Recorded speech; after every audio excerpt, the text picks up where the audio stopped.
Today we have with us Jim Koury. He is Senior Managing Director at HFF, which is the largest commercial mortgage banking firm in the United States. Jim has been involved with commercial real estate, mostly with retail investment sales for the last 26 years. We are going to talk to him about the state of retail investment industry in the Northeast in the United States and what are the other trends happening overall in shopping, in malls, and other retail related trends with commercial real estate. Jim, welcome to our show. My pleasure, my friend. Thank you. Excellent. It has been a very, very long time. Nice to see you again. I still remember meeting you for the first time in the South Station. Sure, likewise. And that was the first conversation I had with anyone in Boston about retail. It has been a long time. Sure. So let us start with retail investment market. And we're going to start right away at home here in Boston. Sure. And how is the investment market for the retail today in this area? It's great. It's great if you're a seller because pricing is strong. It's great if you're a buyer because there's increasing amount of activity and opportunity to acquire property, and there's plenty of capital, both equity and debt, to acquire property. And just to give you a benchmark, last year in the United States, there was $44 billion of retail sales transactions, and that was year to date in 2013. In 2014, the transactions have gone from 44 to 60 billion.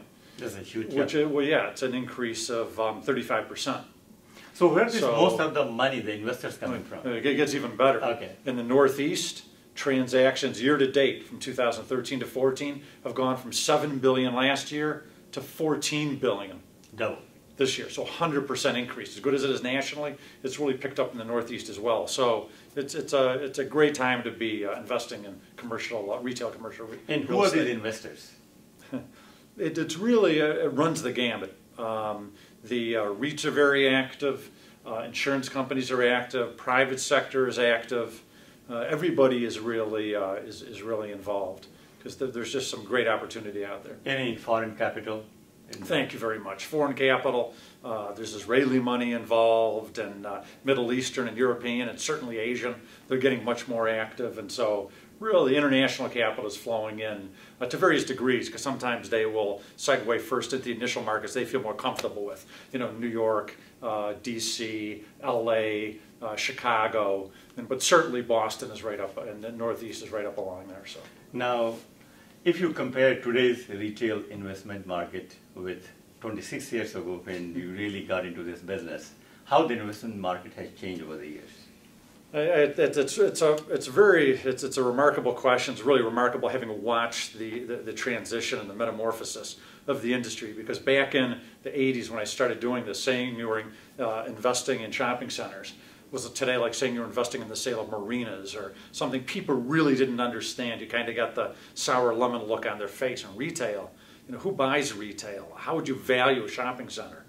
It was really quite remarkable. And today, obviously, it's a large percentage of institutional portfolios, private sector portfolios. So it's really changed from the standpoint. I think the biggest change was really in the mid-1990s, because prior to that, 90% of the retail was owned by the private sector.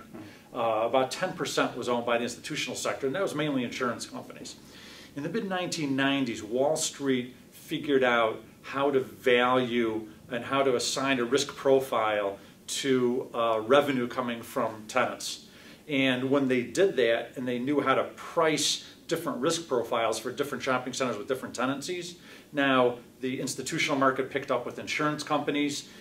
You had entities that could now generate capital on the private and public markets, meaning REITs, that if a REIT wanted to go in and they had a portfolio with a certain tenancy profile, analysts knew how to assess the risk for that profile and therefore knew how to generate capital for it.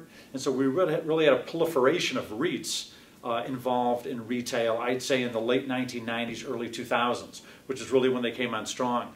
So because you saw this institutional involvement in retail, we've had a huge shift in ownership. I'd say which went from 90-10 private to institutional to today you're probably 60% institutional, meaning both advisors and REITs, and then maybe 40% private sector. Now another question is, this is again non-institutional question, that real estate also there has been a lot of mom and pop owners of real estate, especially in the retail, they will own a small plaza. Yeah. What is happening with them? Have you tracked down that market, or you are not involved in that market? Are you saying mom and pop from the standpoint of ownership? From ownership, yes. Yeah, they're really involved today more in the centers that are really between 10,000 and 70,000 square feet. As soon as you start to go up in the size of the centers, 100,000 square feet plus, certainly in the malls and power centers, you see the institutional involvement much more heavily weighted. So now talking about the mall and power centers, like, every economic cycle, every sector of the economy, we always go through cycles. So there was about open lifestyle centers, malls, closed malls, open malls, and all this stuff. So what is happening in terms of from that point of view in the retail market? That's another great question, because we went through a period in the mid-1990s where people realized, or the industry realized, people were very time sensitive. They didn't have as much time to spend shopping. They were working 2 jobs. And so they said strip centers were the future of retail and malls were a dinosaur. Sure. They also said brokers were a dinosaur. And so they thought everything was going to happen on the internet. Fortunately, neither one came to fruition. So with malls, they're still very much in the forefront of activity because people realize that shopping is very much a tactile experience. Today, some of the better malls just either transitioning into almost entertainment complexes where you go in and you have lights and music and sound and entertainment and social activity and people are happy. As a matter of fact, a study was just done with millennials. And millennials, which they see as the future of retailing, those are the folks in their early to mid-20s, wherein they will price deals on the internet, but they prefer to go with friends to malls to actually do the acquiring of the product. And so that was an enlightening thing that the industry learned, and they see if these are the future retail shoppers, we want to give them what makes them feel good, and that is bring your friends. We'll give you an entertaining experience. Williams-Sonoma is increasing their square footages in many situations because they're having cooking classes there. They're having situations where you can test product there. Bed Bath & Beyond, when you go to this happened to me, when you go to the internet and you made an app purchase there, they send you a 20% off coupon to go into their store. Oh, this was nice. I took the 20% off coupon, I went into the store, I bought something I wanted, and oh, you know what, I need one of those, I need one of those.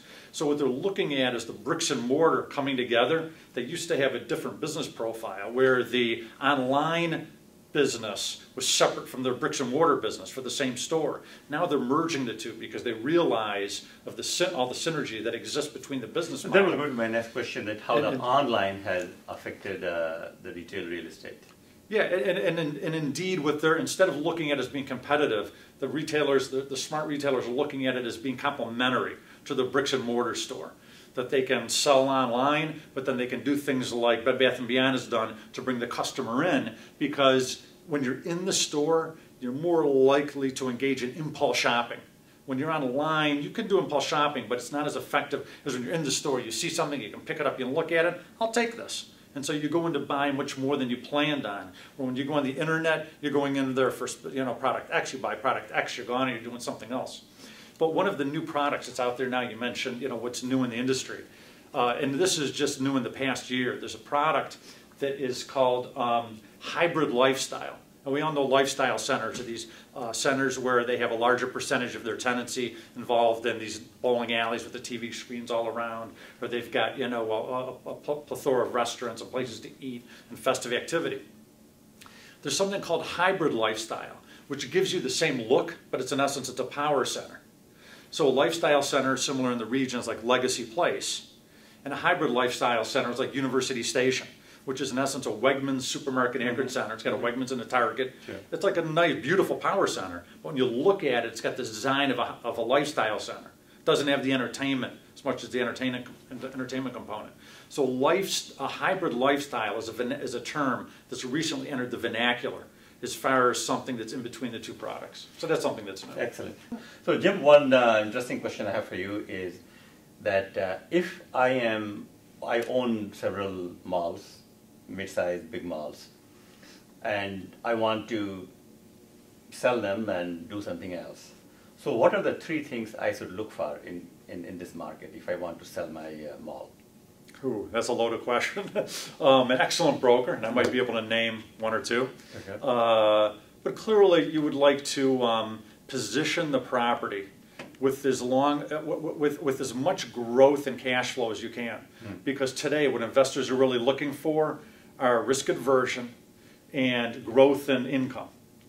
Yep. When it comes to risk aversion, there's certain things you can affect and certain things you can't. For instance, some of the things they're looking for to avoid risk is they're looking for better located real estate.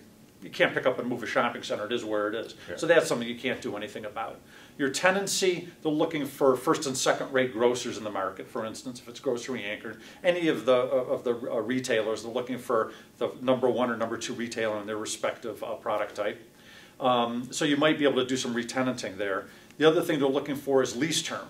Lease term is very important because they're looking to, of course, mitigate the risk of vacancy. And growth in rent, so that it's important to, there's something called CAGR, which is compounded average growth in rent over a 10-year horizon. And most properties that generate the best pricing are ones that have a CAGR, or average growth in rent, annually of at least 2.5% to 3% a year. Now, if I am an investor, what are the things I should be looking for? If you're an investor, the things you should be looking for, in my opinion, are arbitrage opportunities. Areas where you're getting an inordinate amount of return for the actual risk you're incurring. And frequently we're seeing that today in secondary markets or tertiary markets, wherein it may be in upstate New York, it may be in central Massachusetts, maybe in southern New Hampshire, Vermont, or Maine, wherein you've got the dominant grocer, you've got decent lease term, you have good increase in revenue, but the pack, the bulk of buyers aren't looking there. And so you get a little bit better pricing. And then you've got lenders that are just as aggressive offering debt on those properties as they are on the ones everybody's chasing. That was going to be my next question, that how the financing is for... Exactly. So I'm just going to throw out a few terms, Sure. if I may, just to give you an example. Sure. There's something called, you're familiar with the capitalization rate. Sure. Okay, which is an unlevered return. So if for the same risk profile shopping center in the Boston market, you're getting a 6% unlevered return, Sure. or cap rate, but you're getting an 8% in central New Hampshire or Vermont. But the lender is giving you a 4% return for both. In one situation, you're getting a 10% levered return, Sure. and another one, you're getting 16% levered return for only an incremental more amount of risk. So there are private sector investors. A lot of times institutions don't have the latitude to go to some of these other markets that are solid, good markets, good employment, you know, and it's very healthy markets. But there's institutional investors aren't looking there. So when the private sector investor looks there, goes to the bank and gets a fabulous loan, they're getting mid-teen returns on pretty safe investments. That's where the real opportunity is in this market. Now again, talking back about the investment, I know you mentioned that this area has really, the investments have doubled. Yeah. Are there any other markets in the United States which are as hot as Boston or in the similar situation? Clearly, Texas, Dallas and Houston, San Francisco, Seattle is coming on strong. DC has always been a perennial strong market. Anywhere around New York City, Atlanta, Miami, and all of these markets have their own prospective sub-markets. For instance, even with Boston, you know, you've got the Chestnut Hill area, Route 9, or, you know, that are hotter than some other parts. So even within each of these respective markets, you've got pockets that are just, you know, what they could call hypercore, you know. So what type of locations? Legacy. What type of locations are in demand today?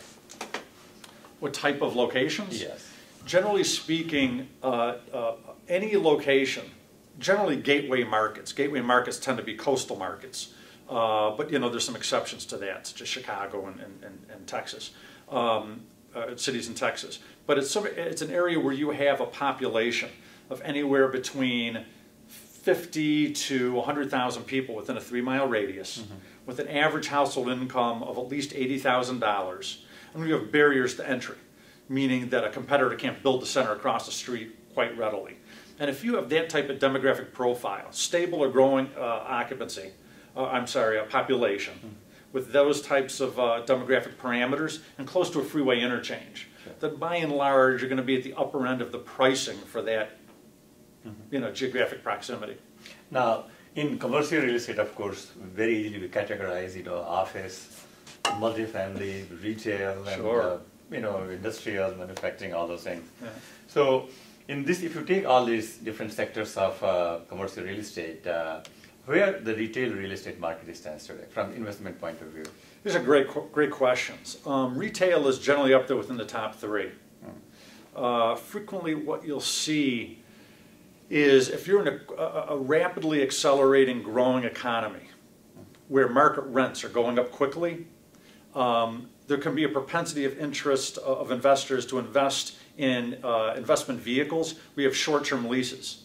Because when you have a short-term lease and rents are going up, then you can flip your lease into a higher rent, right? So you're generating more revenue.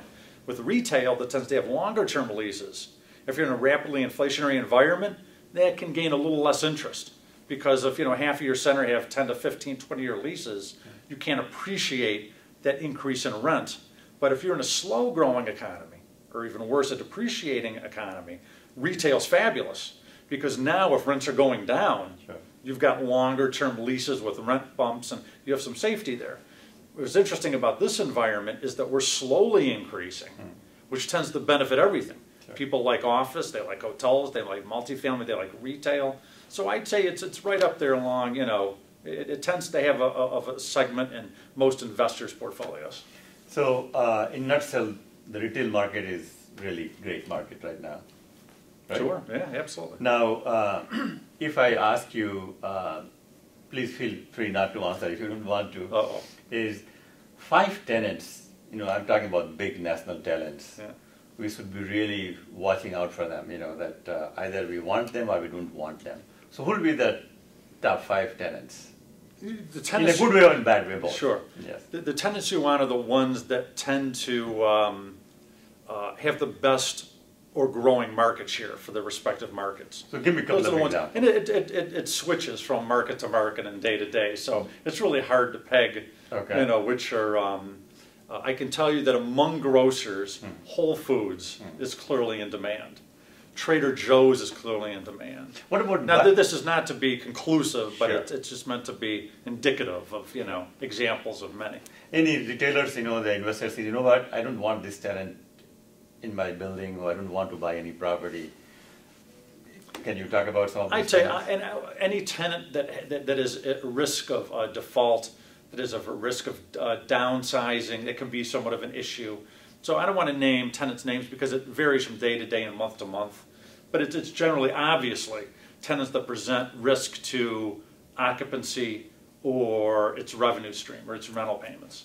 Now, if you take all type of retail, and locally or national level, from small plazas, shopping strip centers to big malls and all those things, and if you look totally from the investment point of view, what percentage of that is today owned by institutional investors or REITs, and what percentage is still owned by mom and pop and smaller investors? Do you have any data on that? Great questions, Upendra. I can't give you the specific numbers, but I can give you the idea. There are REITs like Simon that specialize in the enclosed malls. Sure. There are REITs like DDR that specialize in power centers. Centers, above generally 300,000 square feet, where at least 80% of the square footage are coming from anchors or junior anchors. There are REITs that specialize in neighborhood centers, in insurance companies, grocery anchored neighborhood centers. And there's either one, a small investor, Linear, that has an institutional partner that specializes in centers that are, 20 to 100,000 square feet. So I would say it's really an era of specialty where people really, and I think that's because they garner the best share pricing when they don't spread their expertise around, but where they are an expert in a certain product type and a certain subset of that product type. But for the private sector, again, you come back to the private sector, there are plenty of developers, local developers. WS Development has some of the best retail in the market. Legacy model. They have a legacy, right? New England Development, fabulous developer, right? They're building University Station. So you've got developers that have built a core of great larger centers, some of the best centers in the market. But certainly, I think the bulk of the private sector tends to own the product that's between 10 and 150,000 square feet. Any other upcoming retail site in Boston area, which has a potential for huge development in retail? Not that's not already being developed. No. No, we've got Linfield, we've got Westwood, University Station. Yeah. Linfield has turned out to be very nice, actually. It's a wonderful location. I was there about a month ago. There's the Polaroid site in Waltham that's being developed. Nothing major, nothing unless I'm missing something. But there's some smaller supermarket anchored centers that are being developed, Whole Foods anchored centers and what have you. But it's one of the things investors like about New England is that it doesn't have the propensity for these large centers to be built. Because what does that do? That presents some risk to their occupancy level and downward pricing pressure on rents and what have you. And that's one of the reasons why New England garners some of the best pricing in the country is because of our barriers to entry. So from this, our conversation, definitely we can conclude that we are really doing good. We are heading in the right direction as far as the retail market is concerned. It's kind of nice in one respect, because in 2005 to 7, that run-up we had, retail was priced aggressively across the board. If you had a shopping center in Metro Boston that was priced aggressively, if it was in Bangor, Maine, it was priced aggressively. In this market, we still have aggressive pricing for the Metro Boston type product. Sure. But the product in the secondary markets have an appropriate amount of additional return for the risk incurred. So wherein before, if your cap rate spread between the two locations in 2005 to 7 was 100 basis points, say from 6 to 7%. Sure. Today it's 250 basis points. It's from 5.5% to 8% if you're in some of those secondary markets. Like if you're in Vermont or New Hampshire, some of those centers, depending where you are in central and northern, great locations, stable markets, but you're getting a 7.5% to 8%, levered return. I'm sorry, unlevered return. Okay.